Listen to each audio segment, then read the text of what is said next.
Good afternoon, I'm Steve Hunsley. First at 4, a judge is dead and a sheriff is accused of killing him. Now the legal process will soon run its course. WYMT's Amelia Lee is in Letcher County where the shooting happened yesterday afternoon. District Court Judge Kevin Mullins was shot and killed in his chambers here at the Letcher County Courthouse on Thursday. Sheriff Mickey Steins was arrested, taken to the Leslie County Detention Center, and he is charged with first-degree murder. I spoke with the Commonwealth's attorney, Jackie Steele, who tells me that an arraignment has already been set for Steins. This arraignment is said to be happening on Wednesday at 11 o'clock in the morning in Carter County. This case is going to be handled by a combination of Attorney General Russell Coleman and Commonwealth's attorney, Jackie Steele, who usually works in Laurel and Knox counties. When I talked to Steele earlier today, he did tell me that he is stepping in as a special prosecutor in this case. What we have to understand as officers of the court and as representatives of the Commonwealth, that it's not only that we can do it, but that the community has the appearance that we are doing the fair thing and that there's not an appearance of impropriety, meaning we're favoring one side or the other. That's not what a prosecutor's job's for. We're there for justice, whatever that may be. Commonwealth's attorney for Letcher County, Matt Butler, and his office chose to step out of this prosecution because of his close personal relationship with Judge Mullins, as well as his relationship with Sheriff Steins. And when I spoke with Butler earlier today, he did tell me he and Mullins were brothers-in-law at one point, as well as close family friends. In a Facebook video post, Butler says this all played a part in his decision to leave the case due to conflict of interest. And WYMT did reach out to Sheriff Steins to see if he would be interested in speaking with us, and he did decline. In Letcher County, Amelia Lee, WYMT Mountain News. Sheriff Steins was previously a defendant in a case 2 years ago regarding one of his sheriff's deputies and sexual exploitation. It was said to have taken place in a judge's chambers. We were told that Steins was expected to testify in a deposition on Monday regarding this, but have not heard any updates.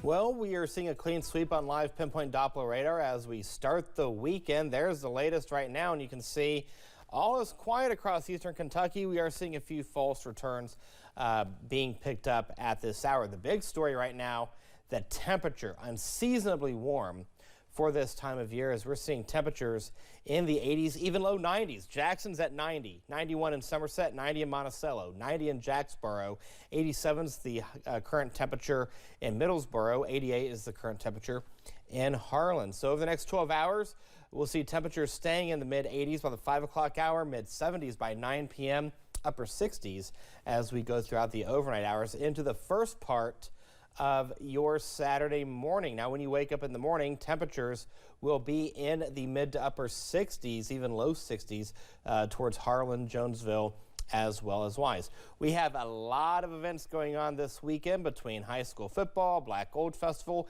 and even the Cats game. We'll have all those forecasts coming up in just a few minutes. Steve. All right, Eric, thanks. The annual School Safety Risk Assessment Report shows nearly half of Kentucky schools do not have enough counselors for each student. The report says the goal is for each counselor or school-based mental health provider to serve 250 students. Kentucky School Counselor Association President Sherilyn Bratcher says school districts throughout the Commonwealth are working to address the issue either by having social workers or other staff in the school meet those needs. And so they do have to, meet the need any way that they can. And so, and they know that students' mental health is such a huge demand and it is such a need that they're trying to do the best, they really do the best they can for our students. Bratcher says there are steps being taken to address the issue. Coming up tonight at 6, we'll take a look at how these numbers impact school districts in eastern Kentucky. One West Virginia hospital is now ready to serve more people as the new Williamson Memorial opens more doors for healthcare access in the mountains. WYMT's Buddy Forbes has a look at the progress in Mingo County. The old Williamson Memorial Hospital closed during the beginning of the COVID-19 pandemic, Now the new hospital is hoping to bring new hope to the community. After closing in 2020, the Mingo County Hospital sat vacant until it was purchased by officials with Williamson Health and Wellness. Now, after millions of dollars in renovations and several phases of developments, the space is ready to serve as a general hospital for the area. Dr. Dino Beckett, CEO of Williamson Health and Wellness, says the group's clinical work will marry nicely with the medical mission of the new Williamson Memorial. And he is happy with the recent license to operate a 76-bed facility, bringing the Hill back to life. It's always been a place where people could come to locally and get quality care and have confidence in the care that they were being given. So to bring that back to a community that's much needed, otherwise they're going to be going 30 minutes in either direction or across the river to another hospital. Hospital representatives say it is not only about expanding access to health care, but revitalizing something that means so much to the community it serves. In Mingo County, West Virginia, Buddy Forbes, WYMT Mountain News. See more of the space and hear about its plans for continued growth coming up at 6. We have some breaking news out of Frankfort. Governor Andy Beshear has announced that the state medical examiner and crime lab office now confirm without a doubt that the body found recently in Laurel County is Joseph Couch. Of course, police believed all along it was him. Now it was 100% confirmed through testing. Now, of course, Couch was accused of shooting 5 people along Interstate 75 back on September 7th. But again, Governor Beshear announcing that it is confirmed that that was indeed the body of Joseph Couch. Well, day 2 of the Black Gold Festival is underway in downtown Hazard. The weather is great, just a little bit hot in the sun. I know that firsthand. WYMT's Madison Carmouche is live downtown, taking it all in. Madison? Good afternoon, Steve. That's right. I'm here in the Queen City enjoying all the Black Gold Festival has to offer. The theme for the Black Gold Festival this year is Down on Main Street. Black Gold Festival Committee Chairman Terry Feltner says the theme is to showcase how far the downtown area has come in the last few years. And she adds a major part of planning is based on the weather.